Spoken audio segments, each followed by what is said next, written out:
Hello everyone, स्वागत है आप सबका। इस वीडियो में हम क्लास 10th के बायोलॉजी का चैप्टर नंबर 1 जैव प्रक्रम पोषण का सजीव वस्तुएं एवं जैव प्रक्रम यानी कि ये वाला टॉपिक पढ़ने वाले हैं। तो शुरू करते हैं। जीवों में एक सुव्यवस्थित एवं निश्चित संचालन व्यवस्था रहती है। कोई भी जो जीव होता है उसके अंदर एक सुव्यवस्थित यानी सिस्टमेटिक और निश्चित फिक्स बॉडी ऑर्गेनाइजेशन व्यवस्था जो है, बनावट जो है उसका होता है। कोशिकाएं सभी जीवों की रचनात्मक एवं क्रियात्मक इकाई होती है।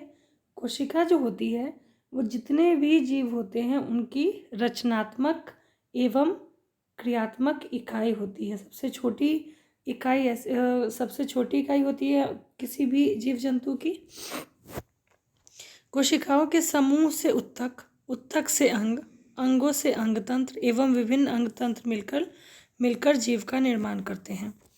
बहुत सारी कोशिका जब मिलती है तो क्या बनता है, उत्तक, और उत्तक जो है वो अंग बनाता है, अंग जो है वो अंगतंत्र बनाता है, और अंगतंत्र जो है वो मिलके जीव बनाता है, जीव का निर्माण करता है। जीवों में संचालित होने वाली आवश्यक जैविक क्रियाएं इन्हीं अंगतंत्रों द्वारा होती है। और जो भी जीव जंतु हैं उनके अंदर जो क्रिया होती है, जो क्रिया संचालन होती है, वो अंगतंत्रों के द्वारा की जाती है।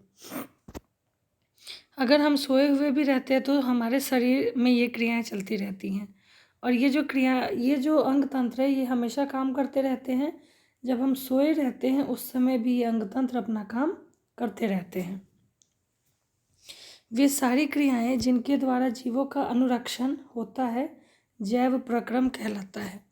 तो ये परिभाषा हो गई जैव प्रक्रम, जो आपका पाठ का नाम है उसकी ये परिभाषा हो गई कि वो सारी क्रियाएं जिनके द्वारा जीवों का अनुरक्षण होता है यानी मेंटेनेंस होता है, यानी कि जो भी जीव जंतु जीवित रहने के लिए जो प्रक्रिया करते हैं, जो काम करते हैं, उसको हम जैव प्रक्रम कहते हैं।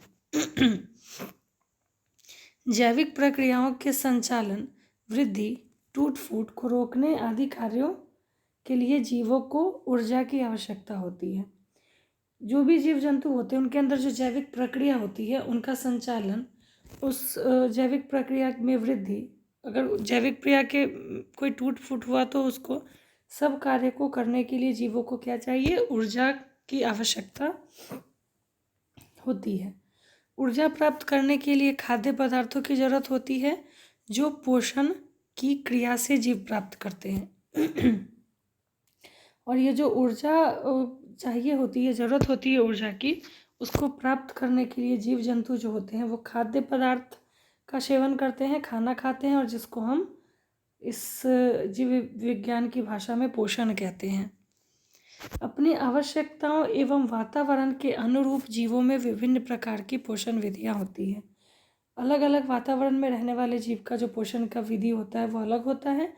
अलग अलग जीव जो होते हैं उनके बनावट के हिसाब से, शरीर के हिसाब से और वातावरण के हिसाब से पोषण की विधि जो है वो अलग होती है।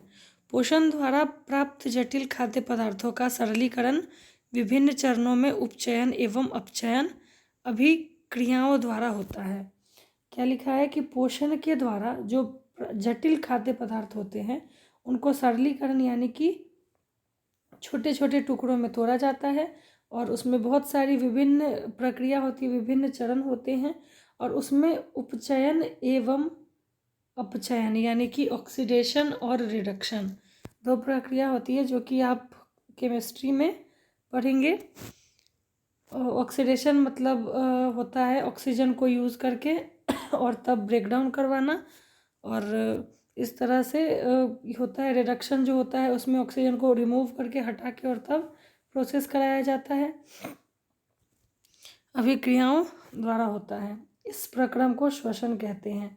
और वो जो पोषण का जटिल पदार्थ होता है उस जटिल पदार्थ को ये जो पोषण का जटिल पदार्थ होता है इस जटिल पदार्थ को सरलीकरण करने का ऑक्सीडेशन यानी कि उपचयन एवं अपचयन के द्वारा सरलीकरण किया जाता है। उस अभिक्रिया को, उस प्रोसेस को हम क्या कहते हैं? श्वसन कहते हैं, यानी कि रेस्पिरेशन कहते हैं।